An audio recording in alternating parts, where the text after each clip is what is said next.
साम्राज्य, सामान्यांचा असामान्य आवाज।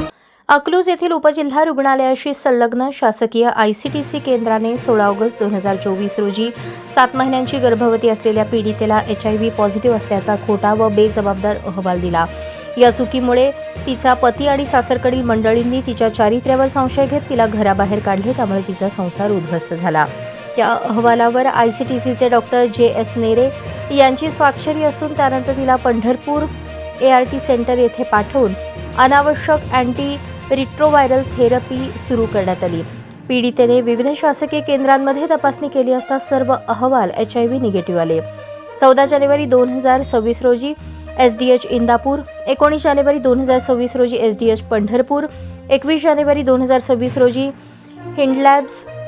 हाइंडलॅब्स खारघर येथे PCR पद्धतीने केलेल्या तपासणीत HIV-1 RNA नॉट डिटेक्टेड असा निकाल आला। 8 एप्रिल 2026 रोजी SDH बारामती येथे तपासणी देखील निगेटिव्ह आली। त्यामुळे अकलूज ICTCने दिलेला पॉझिटिव्ह अहवाल वैद्यकीयदृष्ट्या पूर्णपणे चुकीचा असल्याचे स्पष्ट झाले। नॅकोच्या नियमांनुसार HIV पॉझिटिव्ह घोषित करण्यापूर्वी कन्फर्मेटरी टेस्ट बंधनकारक असताना ती प्रक्रिया न करता थेट पॉझिटिव्ह घोषित करण्यात आले। या निष्काळजीपणामुळे पीडितेच्या कौटुंबिक आयुष्यावर गंभीर परिणाम झाला, सामाजिक बदनामी झाली आणि अनावश्यक उपचारांमुळे आई आणि गर्भातील बाळाच्या आरोग्यावरही धोका निर्माण झाला।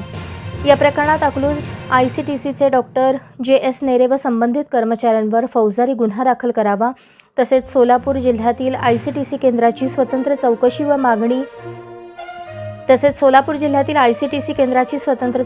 मागील 3 वर्षांचे ऑडिट करावे अशी मागणी करण्यात आली। महाराष्ट्र राज्य एड्स नियंत्रण संस्था मुंबई व जिल्हा शल्यचिकित्सक सोलापूर यांनी अधिकृत पत्रकार परिषद घेऊन संबंधित महिला HIV निगेटिव्ह असल्याचे जाहीर करावे, तसेच पीडितेस योग्य नुकसान भरपाई द्यावी व तिचा संसार पुन्हा उभा करण्यासाठी शासनाने हस्तक्षेप करावा अशी मागणी करण्यात आली आहे।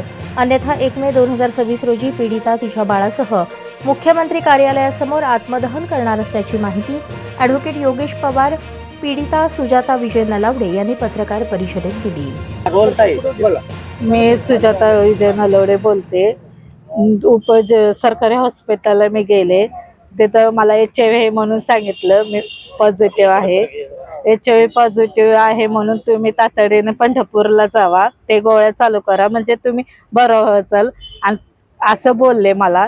की मी गेले आणि माझ्या बाळाला काय होणार नाही, तुम्ही लवकर आला असता तरी मला गर्भपात केला असतं, काहीतरी केलं असतं म्हणून सांगितलं हे असं। मग मी गेले तर पंढरपूरला गेले आणि तिथं मला गोळ्या वगैरे चालू केलं।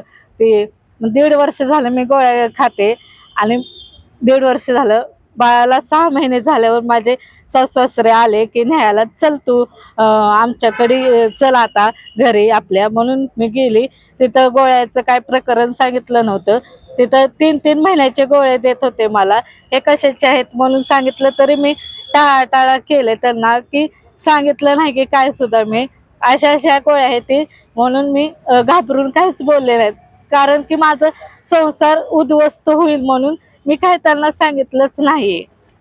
मग माझ्या सासूला मला शंका वाटली की माझ्यात काहीतरी दोष आहे, हिने काय खरं काय बोललं नाही, म्हणून तिने दवाखान्यात नेलं कराडच्या, तिथं टेस्ट केलं दवाखान्यात की तू असं आहे, चल तुला टेस्ट करावं, आणि तू त्या डॉक्टरांनी सांगितलं की हे HIV गोळी आहे ती। रात्री आले टेस्ट करून आले की तू जा आता माहेरात, थांबू नकोस तू, म्हणून मी आले माझ्या माहेरात। आणि तिथं डॉक्टरने 3ऱ्या का 4थ्या दिवशी मला सांगितलं की तुम्ही पॉझिटिव्ह आहे म्हणून, फोन करून म्हटले की तुम्ही पॉझिटिव्ह आहे असं सांगितलं मला। मी असे की शॉकच बसला की मला खरंच मी पॉझिटिव्ह आहे का व निगेटिव्ह आहे का म्हणून, असं शॉक बसला की निगेटिव्ह आहे का मी म्हणून।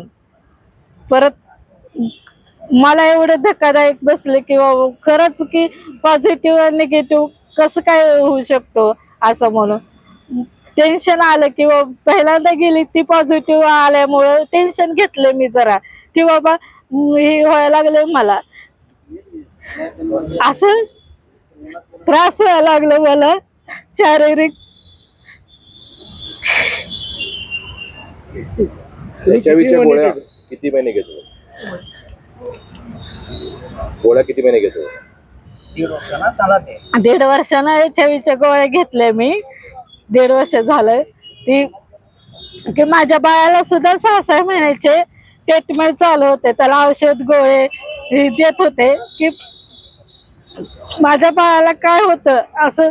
मला पण टेन्शन पडतंय की बाबा HIV म्हणजे तुम्हाला तर माहित आहे सगळ्यांना. HIV म्हणजे काय लोक नातेवाईक काय म्हणताली की ही कसली बाई आहे.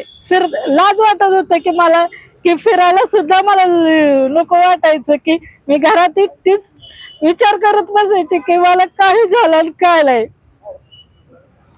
म्हणून मला जेव्हा तुमचा रिपोर्ट पॉझिटिव्ह आला त्यानंतर निगेटिव्ह कुठे कुठे तपासणी केली आणि कसा निगेटिव्ह निघाला?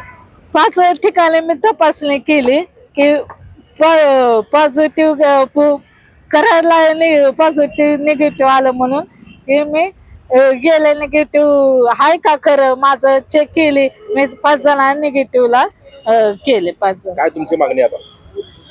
त्यांची लेखी माफी मागावी आणि भरपाई मला द्यावं असं माफी आहे. नाहीतर हे झालं नाही तर 1 मेला मी आत्महत्या करेन मी. ठीक.